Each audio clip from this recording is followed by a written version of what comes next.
So, normally when someone makes a video like this, they get to show off the hundreds, if not thousands of hours they sank into the games they love, really getting into the weeds of what it was that kept them engaged for such a long time. I can't really do that.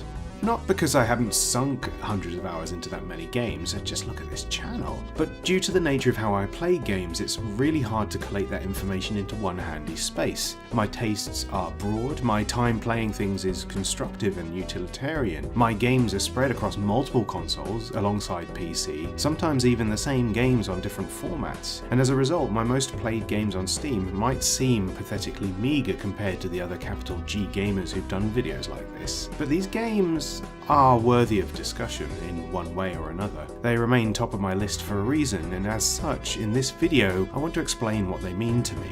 And to be perfectly honest, none of us really need an excuse to talk about the things we like, do we?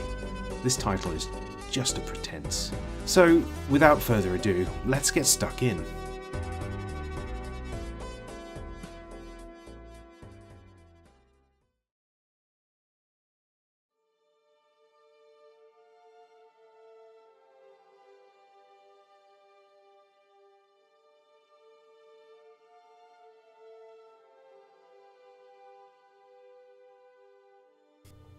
It's a day ending in Y, and Todd Howard has ported Skyrim to yet another console.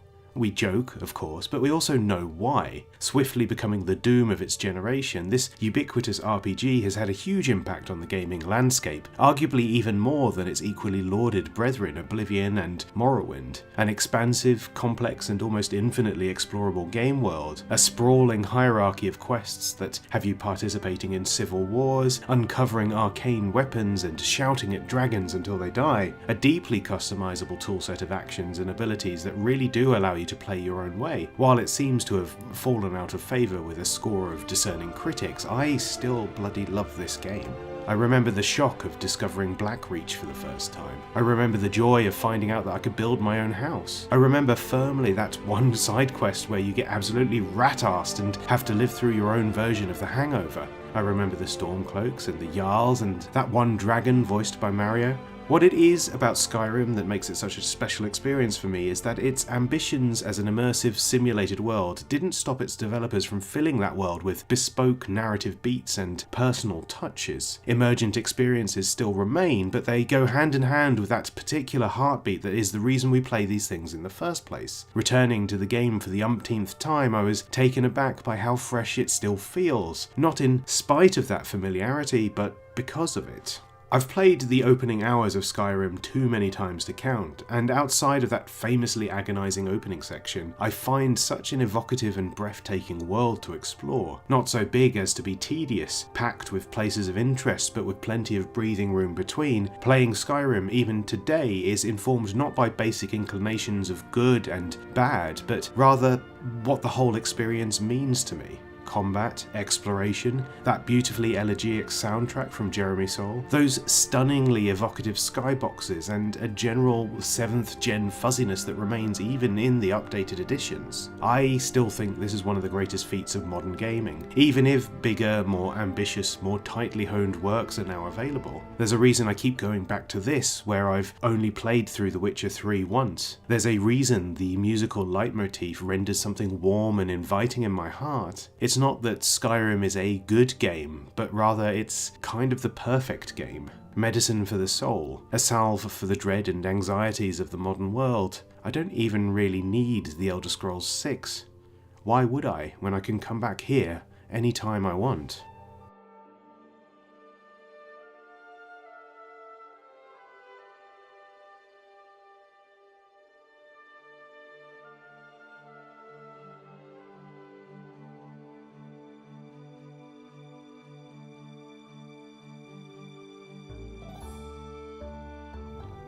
I have produced 2 videos about my experience with Stardew Valley, but I don't think that either of them really get to the core of why I've spent so much time in this farming sim.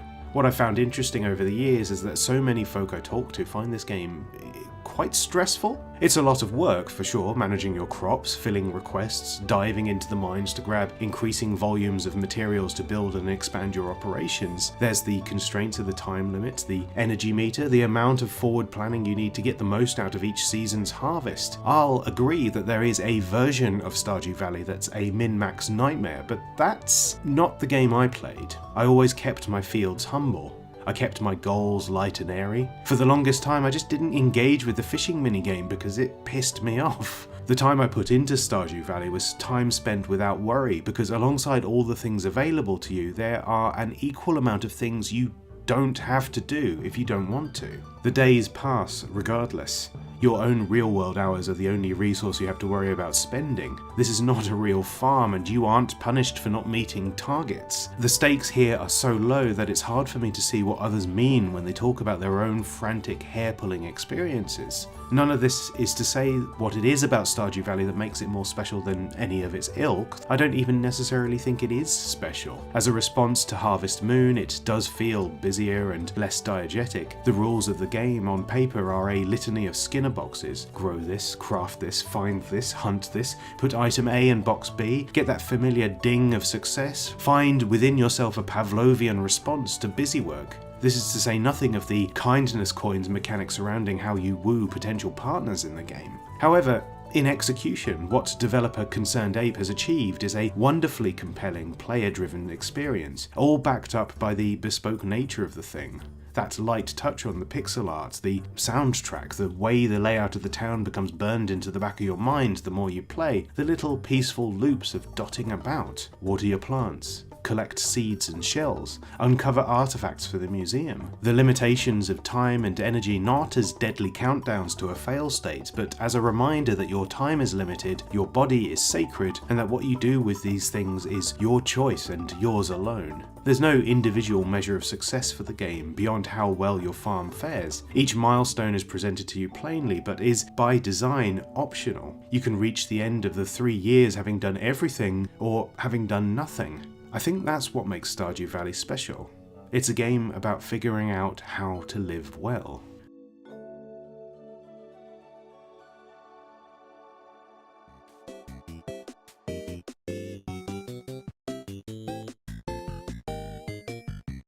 I'm not going to talk about UFO 50 here, only that I have sunk well over 100 hours into Mossmouth's incredible collection of retro-style oddities, and I think it's probably one of the best games to have come out this decade. My reasons for not talking about it further than that, I already have. Far too much. Not only in my player's guide video from last year, nor my recent anniversary musings, but also every week on my Substack for the past 12 months. All I'll add to the voluminous amount of words I've already committed to this game is that I'm still playing it, even after all the project work is complete.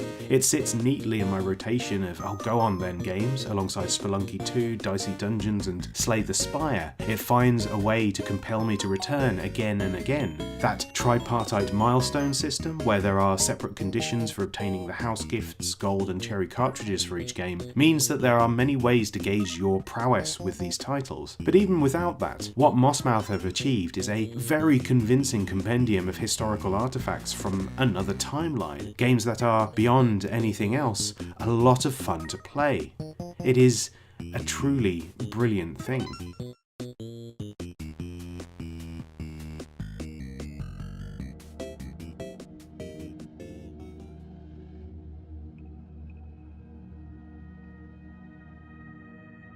Right, so I get a lot of shit for this, but I distinctly prefer the modern Deus Ex games to the original.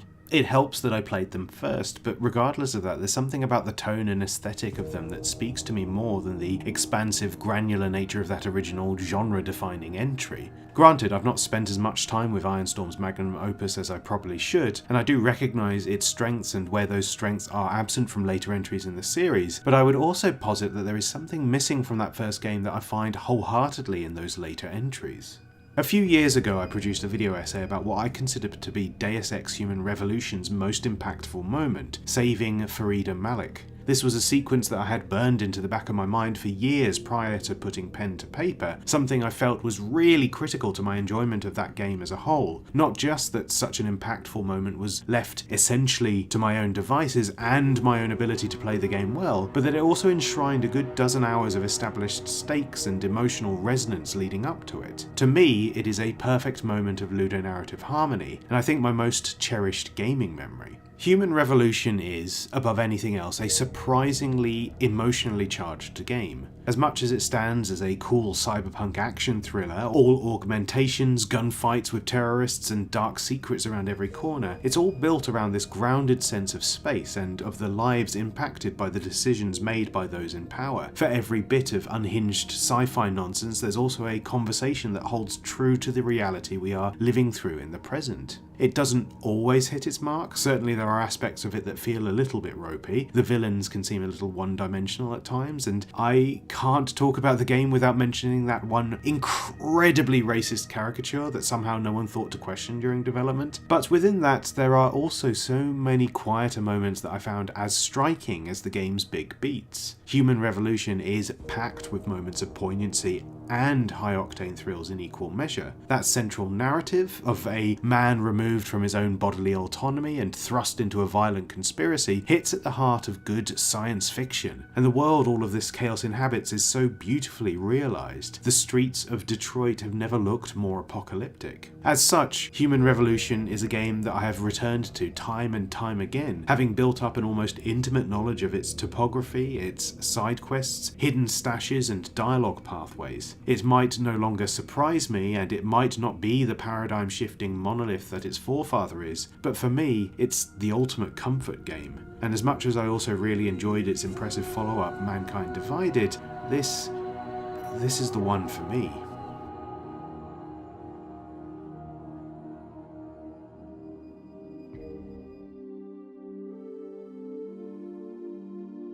The Legend of Heroes is a series I'm largely unfamiliar with, and with increasing anxiety find myself less and less willing to get stuck into. There's so many of them now, a new one around the corner almost every year, each a sprawling JRPG full of interesting characters, making sense of this ambitious shared world of Zemuria. It's intimidating to think about, the scope of this artistic endeavour, and yet I know there is something worthy within it because of my experience with one of the franchise's more humble offerings. With everything being said about the grand historical and political ambitions of the Legend of Heroes series, Trails in the Sky is a surprisingly cozy game. You take the role of Joshua and Estelle, two teenage bracers, a sort of cutesy cross between a bounty hunter and an odd job person. While searching for your father, you navigate one small section of the world, taking on Bracer Guild jobs to increase your rank, find your feet, and eventually uncover political mishaps that have grave consequences. It's a plodding, methodical storyline that's in no hurry to move you along, built to support an extensive and incredibly compelling set of side quests in each chapter, ones designed to breathe a remarkable amount of life into this pint-sized world.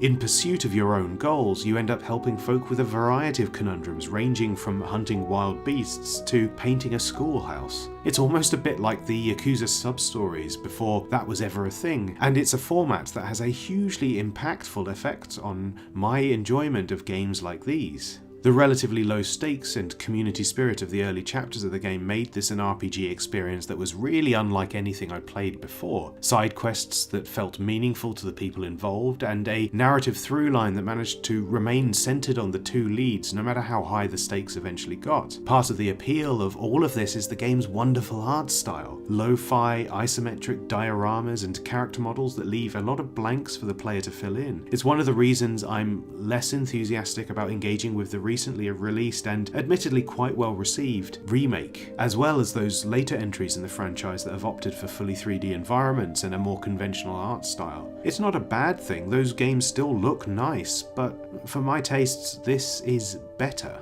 As an RPG, the playtime on this one is naturally going to be a bit higher than the average, and although I have played it a couple of times, rather bizarrely, I've never reached the game's closing moments. I find myself wrapped up in those early chapters before things start to get a bit heavy. The moment-to-moment perambulation, talking to NPCs and drinking in the atmosphere of these cozy spaces, that's the thing I find so enrapturing about Trails in the Sky. It's not what I consider a perfect game by any means. I find the combat system a tad arduous, which is part of the reason why I've never finished the game, and while it makes sense for the stakes to raise given the nature of the beast, I can't help but wonder why we can't be content with these more small-scale adventures. Two kids finding their place in the world. What could be more compelling than that? In spite of these minor and very much taste-driven irks, I find myself thinking about Trails in the Sky a lot. It's a game that feels very of a specific place and time, but in that same breath doesn't feel out of place with the current cultural milieu.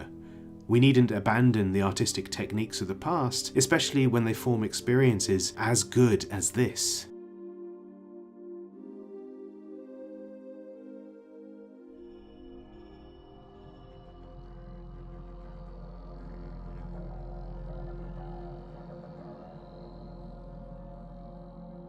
Since the moment I first laid eyes on it, I knew Dishonored was going to be my favourite game of all time. That sentiment hasn't changed. It is my favourite game of all time. The title I finally bought a gaming PC for back in 2012. Kind of responsible for this channel existing at all, if you think about it. What it is about Dishonored that keeps me coming back again and again?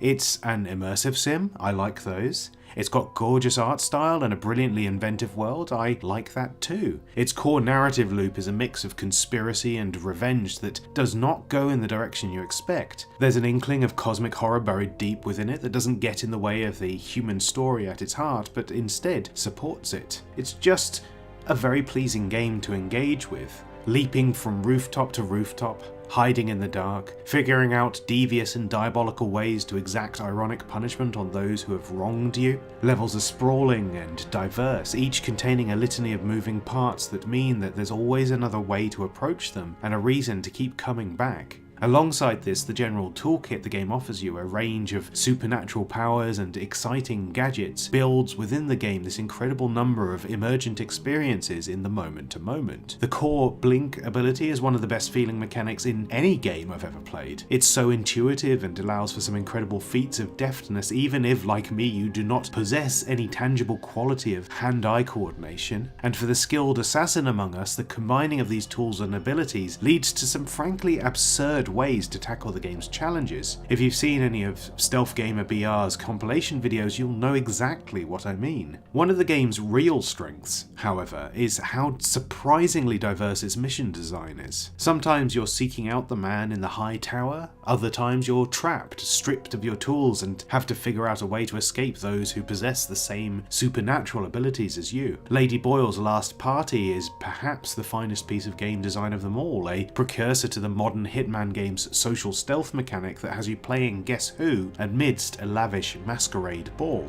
Here's the thing also, I don't mind the flooded district. At all. Yes, that includes the acid-spitting mutant clams. With the chaos system bringing interesting wrinkles to the game's challenges, including an entirely different feeling to the final mission, there is enough there to offer players from all walks of life. Shadow stalkers and loud and proud street brawlers have an equal amount of fun here. The tools support the playstyle, and even though low chaos is considered the canonical option, that bloodier, more chaotic playthrough is absolutely worth trying out at least once. If nothing else for the glorious sea of rats it brings to the party. Some might argue that Dishonored's sequel offers a much bigger and better experience across the board, and I do love that game too, especially how ambitious it gets with its game design. We all love the Clockwork Mansion, but for my money, the one I keep coming back to is this first entry. They nailed it on the first attempt. How many studios can claim the same?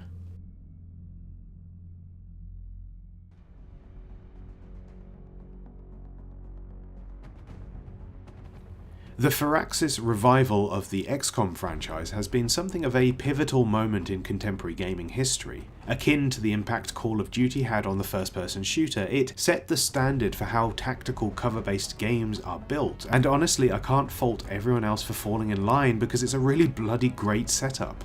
If it's good enough for Mario, then who am I to argue?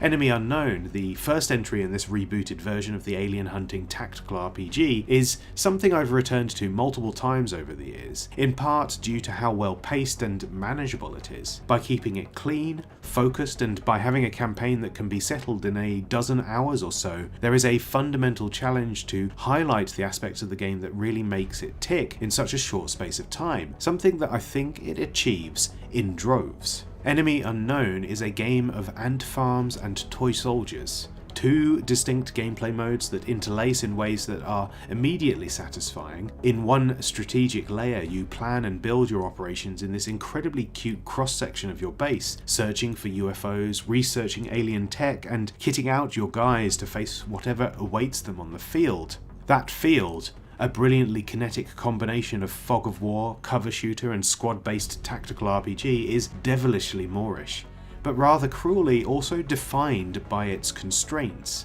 Every choice you make in combat has a consequence. Your soldiers, created and named by you, can be injured or even killed, and even in the event that they emerge from a mission unscathed, they still need time to decompress. You can't just send your very own John Matrix into battle, a one-man army decked in the finest gear, stats up the wazoo. The game does not work like that. Buffing your squad might help it to some degree, a single hit point might be the difference between life and death in isolation, but if you aren't careful, it won't be enough to spare you from the cold hand of the Reaper. This is what's brilliant about XCOM, the consequence permanence of it all. The juxtaposition of how replaceable your squad ultimately is with how intimately familiar you become with each and every one of them. The tragedy of losing someone valuable. The agony of having to put some nervous greenhorn through increasingly hostile trials in their place. And then, in the game's brilliant expansion, Enemy Within, the inclusion of mech exoskeletons and psychic powers. The choice to alter them permanently to give you the upper hand in battle. Coupled with all this is the sublime enemy design. You will spot something on the edge of the map and instantly know whether you need to start swearing like a sailor. There are extraterrestrial menaces in this game that haunt my dreams still. Behaviour is paradoxically both predictable and unpredictable. You know what they can do to you, but you don't know what they will do to you. Keeping your distance seems to increase your odds for survival, but there are benefits to attempting live capture. In fact, it's mandatory for at least one core mission to progress to the game's end, and sometimes you just aren't given the option at all. Sometimes they come to you. That's the strategy of the game, why it's so compelling an experience. It's not just about reacting to what's happening in the moment, it's about employing some fractured semblance of clairvoyance to mitigate future grievances. Do you take the killing shot now? Or do you hunker down into Overwatch mode to save your teammates from unknown horrors just waiting out of frame? Which non-Euclidean nightmare do you tackle first? What if there's a time-sensitive resource you need to seek out? And listen, I know the percentage system sucks, I know how bad it feels to take a 99% shot and miss, but it does add to the tension. It's there for a reason. A feature, not a bug. Embrace it. Be at peace with the world it gives to you. Enemy Unknown is a perfect game to me. Something that got expanded on, but in my opinion, never bettered. I know I'm in the minority in thinking that its direct sequel is a little too bloated and unwieldy to truly capture that same lightning in a bottle. That game has a legion of shooters, and they are right to some degree. It is also a very good game, but, well, you know what they say, bigger isn't always better. I know where my heart truly lies.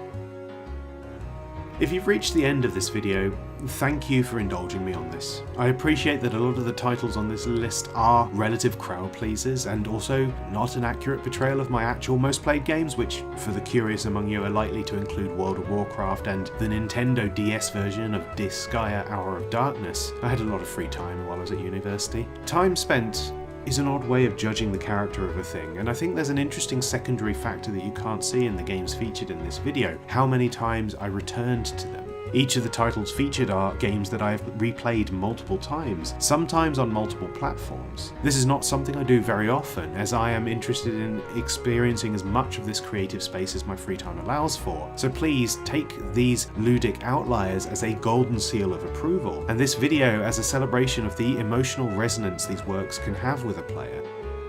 Why else would we keep coming back to them?